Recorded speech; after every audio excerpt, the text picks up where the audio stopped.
that helped change my life. Mr. Schoaf recommended, of course, the Bible. And my parents made sure I was a pretty good scholar by the time I was 18. That's been so beneficial for me, drawing from those illustrations, reading about those stories, people who made it and people who didn't make it, and what the difference was.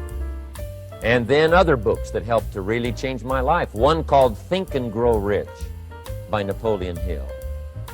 And then a book that helped me become financially independent by the time I was 31. And that book is called The Richest Man in Babylon by George Clayson. And I'm going to share a little bit of that book with you when I get to financial independence today, our third subject.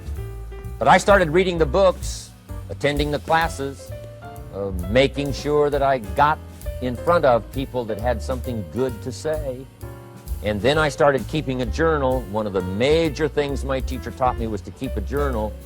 He said, don't trust your memory. If you hear something good, just make a little note and write it down. Now, at first I took, notes on pieces of paper and torn off corners and backs of old envelopes. And it didn't serve me well, thrown in a drawer. Then I learned to keep a journal, a bound copy of all my notes. So I would suggest you do the same. Things that impress you, a poem that impresses you.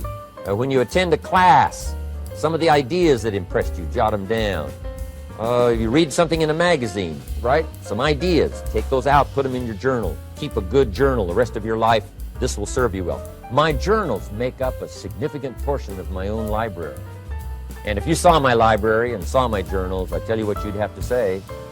This is the library, and these are the journals of a very serious student. No wonder Mr. Rohn is invited to lecture and speak on his experiences around the world.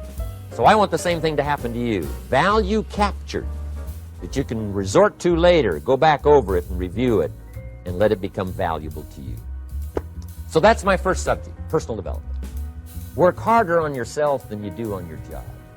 Develop the skills, learn the lessons, take the classes, absorb all that is being taught to you these days. And then later on, of course, you can sort it out, what's valuable for you and how to refine it for your business and for your life and for your future. But the main thing is to get it and start this process of personal change, personal development. And let me say it one more time. If you will change, everything will change for you. You'll never be the same. You'll keep growing. As you look back on a few months, look back on a few years, you won't believe the progress you can make. Economically, your relationship with your family, your friends, and whether you're in sports or economics or whatever, I'm telling you, that whole process of committing yourself for personal change, personal value, can really make your life unique and worthwhile. Now let's cover the second subject, on setting goals. Mr. Schoaf gave me some tips on setting goals that changed my life forever. And I want to share those with you.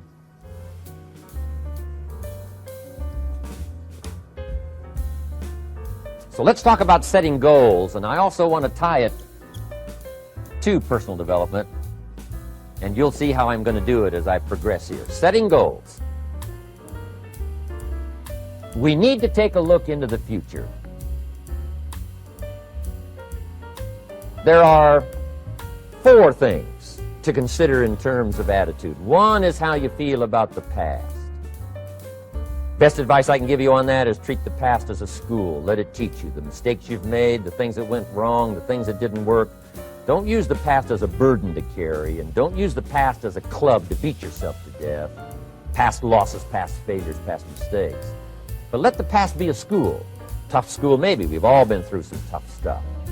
So if you feel good about the past, draw from it for experience and let it teach you. Then next is how you feel about the future. We've got to have the future well designed. The future is called the promise.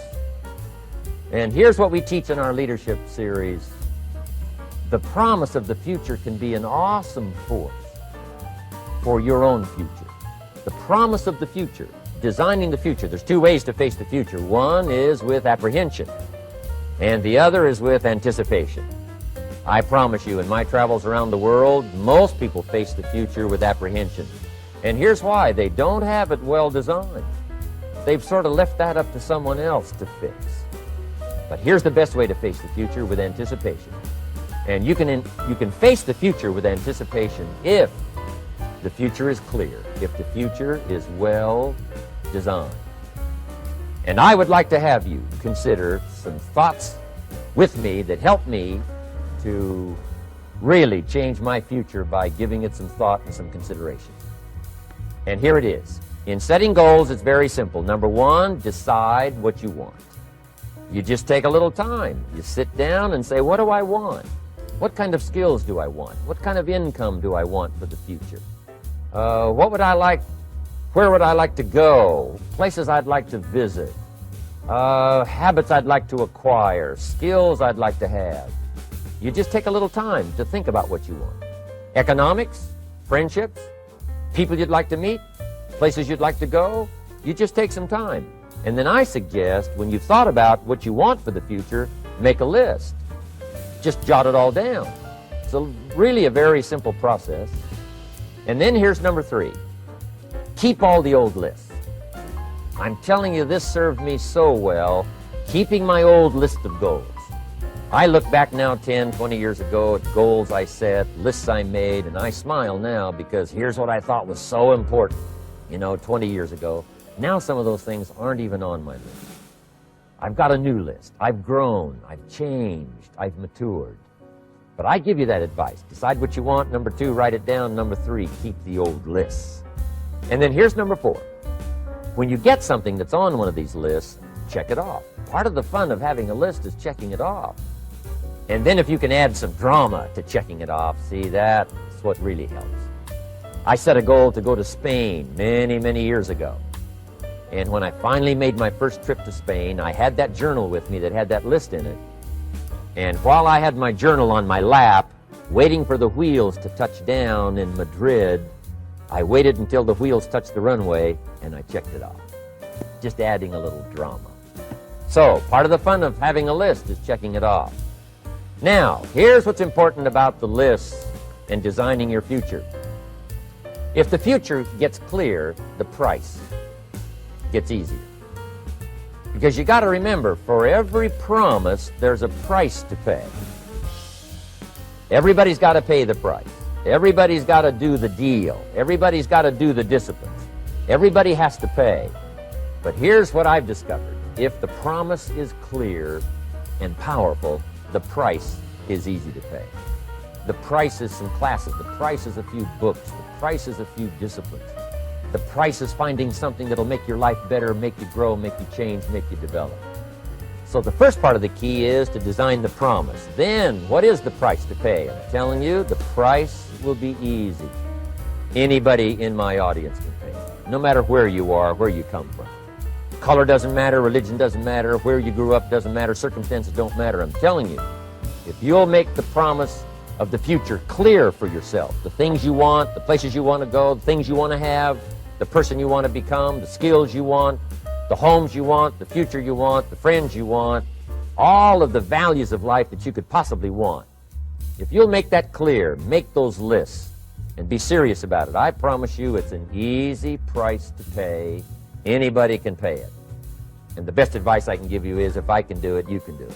Farm boy from Idaho, raised in obscurity, I changed my life, turned it upside down, turned it all around, found economics, found future, found promise, and if I can do it, you can do it. So, start setting your goals and see if you can't get a better excitement going for the things you want to accomplish for the future. Now here's my third subject, and that's called financial independence. Oh, by the way, before I get to financial independence, let me cover one more point. One of the major reasons for setting goals is for what they make of you in achieving them. My teacher advised me when I first got started at age 25, he said, Jim, why don't you set a goal to become a millionaire? He said, it's got a nice ring to it, enough zeros to impress your accountant. And he said, I'm here to help you.